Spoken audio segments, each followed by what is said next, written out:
MP board के कक्षा छठी के सभी विद्यार्थियों के लिए आज इस क्लास में सामाजिक विज्ञान का अध्याय 7 हम कंप्लीट करेंगे। इसका फुल सॉल्यूशन मैं आपको आसान और सरल भाषा में बताऊंगी, तो वीडियो में अंत तक आप बने रहें।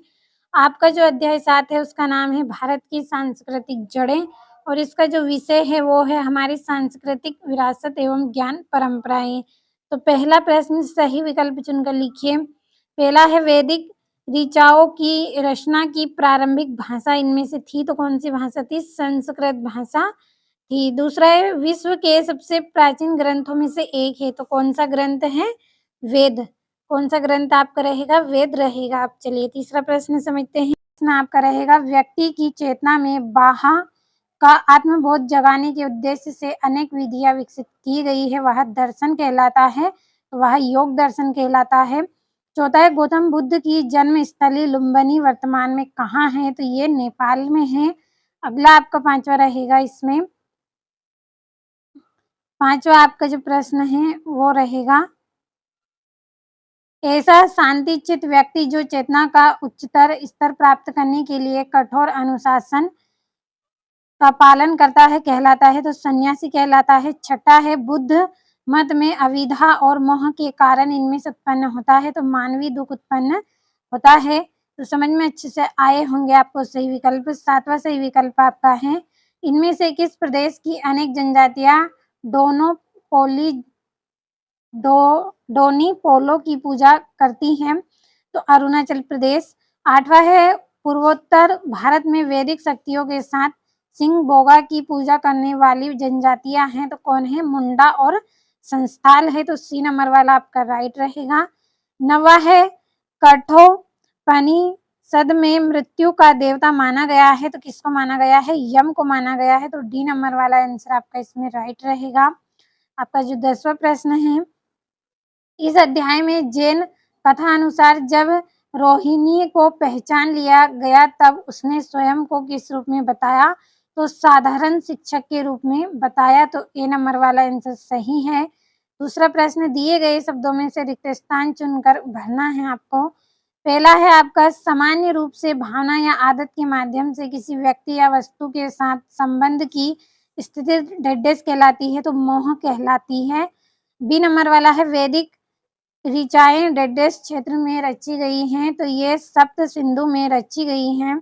अगला है वैदिक पाठशैली को सुव्यवस्थित संप्रेषण को डेडेस ने 2008 में मानवता के मौखिक और अमूर्त विरासत की अनुपम कृति के रूप में मान्यता दी है, तो किसने दी है? यूनेस्को ने मान्यता दी है।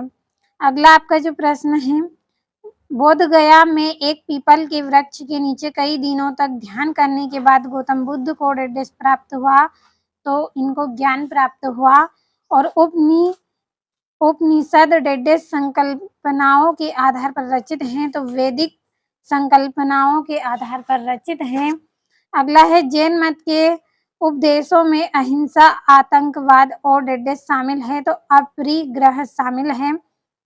अगला है प्राचीन समय में महिलाएं भी पुरुषों के समान शास्त्र करती थी।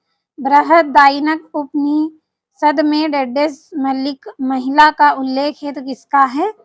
गार्गी का है। किसका है? गार्गी का है। अब अगले प्रश्न की ओर बढ़ते हैं। अगला आपका जो प्रश्न है देवी देवताओं के प्रति व्यक्तिगत अथवा सामूहिक हितों तथा मंगल के लिए वैदिक संस्कृति में डेडेस विकसित हुए, तो इसमें यज्ञ विकसित हुए।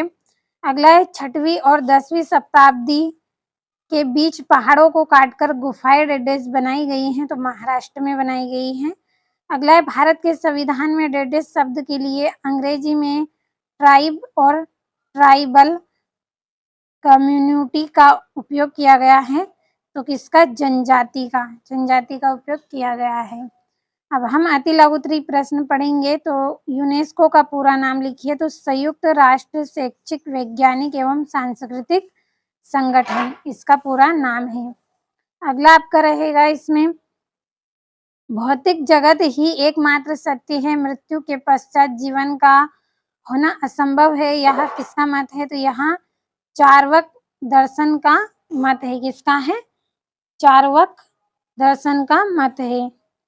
आपका जो तीसरा प्रश्न है, अनेकातंकवाद का अर्थ केवल एक पक्षीय दृष्टिकोण नहीं है, समझाइए। तो इसका आंसर रहेगा प्रत्येक वस्तु के अनेक पक्ष होते हैं। प्रत्येक वस्तु के कितने पक्ष रहेंगे? अनेक रहेंगे। चौथा है, वर्धमान महावीर का जन्म स्थल वैशाली वर्तमान में किस राज्य में स्थित है? तो बिहार राज्य में स्थित है। अगले प्रश्न की ओर बढ़ते हैं। तो आपका जो पांचवा प्रश्न है, इस अध्याय में दी गई जैन कथा अनुसार रोहिणी किसके उपदेशों से प्रभावित होकर अपना ध्यान आध्यात्मिक ज्ञान अर्जित करने में केंद्रित किया गया है? तो इसका आंसर आपका रहेगा भगवान महावीर के उपदेशों से। अगला है आपका, जातक कथा दर्शाने वाले पत्थर की मूर्ति का चित्र कहाँ देखने को मिलता है? तो सांची स्तूप में देखने को मिलता है। सातवां प्रश्न आपका रहेगा, वेदांत दर्शन में किन विचारों का संकलन है? तो उपनिषदों के विचारों का संकलन है। किसका है? उपनिषदों के जो विचार है उनका संकलन है। आठवां, वैश्विक दर्शन से क्या चाहिए? लिखिए। तो पूरे विश्व के कल्याण पर विचार ही वैश्विक दर्शन है। संपूर्ण विश्व के कल्याण का जो विचार है वही क्या है? वैश्विक दर्शन है। आपका नौवां है, वैदिक ऋचाओं की रचनाओं को किस रूप में संबोधित किया गया था? तो सूक्तों के रूप में। किसके रूप में? सूक्तों के रूप में संबोधित किया गया।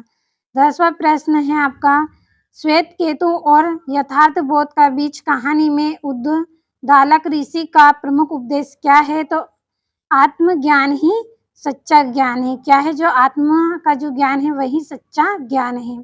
अब लघु उत्तरीय प्रश्न हम कंप्लीट करेंगे। पहला, कहानी नचिकेता और उसकी ज्ञान विपाशा में यम देवता ने नचिकेता के प्रश्न का क्या उत्तर दिया जिससे उन्हें गहन ज्ञान की प्राप्ति हुई?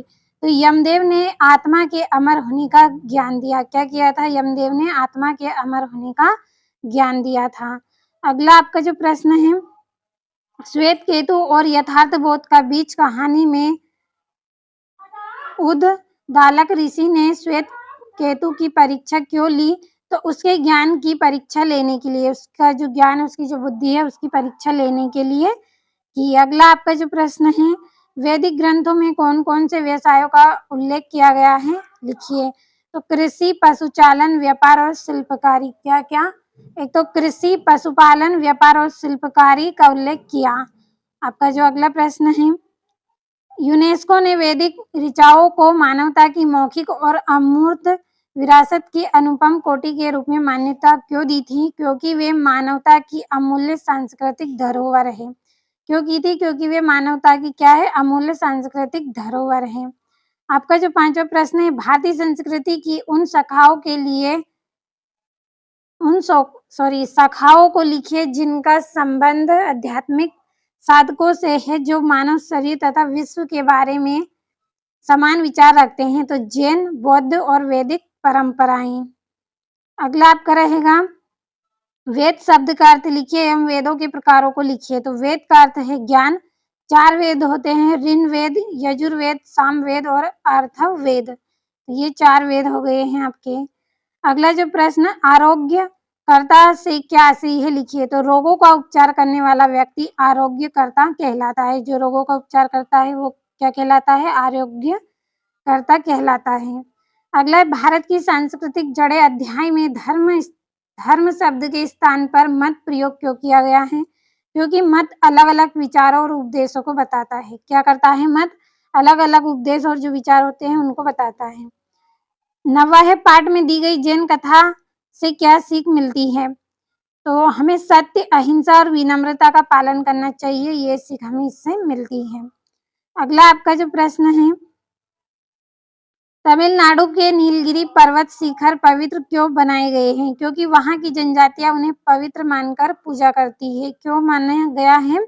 क्योंकि वहां की जो जनजातियां हैं वे क्या करते हैं? उसे पवित्र मानकर पूजा करते हैं। अगला है दीर्घोत्तरीय प्रश्न, हम अपने नकारात्मक विचारों को किस प्रकार सकारात्मक रूप में बदल सकते हैं? तो अच्छी संगति, अच्छे विचार और आत्मविश्वास अपनाकर हम नकारात्मक विचारों को सकारात्मक में बदल सकते हैं। अच्छी संगति करेंगे, अच्छे लोगों के साथ रहेंगे, अच्छे विचार रखेंगे और आत्मविश्वास को अपनाकर नकारात्मक सोच को सकारात्मक में बदल सकते हैं। अगला आपका जो प्रश्न है, बौद्ध मत और जैन मत में किन महत्वपूर्ण मूल्यों को लेकर समानताएं लिखिए? तो दोनों मत अहिंसा, सत्य, दया और आत्म संयम पर बल देते हैं। क्या करते हैं? दोनों मत अहिंसा, सत्य, दया और आत्म संयम पर बल देते हैं। अगला है लोक जनजातीय संस्कृति और हिंदू विचारधाराओं के बीच गहरा संबंध है, उदाहरण से समझाइए। तो दोनों में प्रकृति, पर्वत, नदी और वृक्षों की पूजा की परंपरा मिलती है। किसकी? दोनों में प्रकृति, पर्वत और जो नदी वृक्ष है उनकी पूजा करने की परंपरा मिलती है। अगला आपका जो प्रश्न है, सिद्धार्थ गौतम ने नगर भ्रमण के समय क्या देखा कि उन्होंने ज्ञान की खोज करने का निर्णय लिया? तो उन्होंने वृद्ध, रोगी, मृत व्यक्ति और सन्यास को देखा। किसको देखा था? जो वृद्ध व्यक्ति थे उनको, रोगियों को देखा और मृत व्यक्ति और सन्यासियों को देखा। इससे उन्होंने निर्णय लिया कि वे क्या करेंगे? ज्ञान की खोज करेंगे। आपका अगला जो प्रश्न है, लोक परंपरा, जनजातीय मान्यता और प्रथाएं भारत की सांस्कृतिक जड़ों में महत्वपूर्ण स्थान रखती है। इस कथन पर भारतीय समाजशास्त्र आंद्रे बेते ने क्या बताया है? जो आंद्रे ते बेते हैं उन्होंने क्या बताया है? तो उन्होंने कहा है कि भारत की सांस्कृतिक जड़ों का महत्वपूर्ण आधार है। उन्होंने क्या कहा है कि ये जड़ें हैं, क्या है? भारत की सांस्कृतिक जड़ों का महत्वपूर्ण आधार है। तो आज इस क्लास में हमने अध्याय 7 अच्छे से पढ़ लिया है।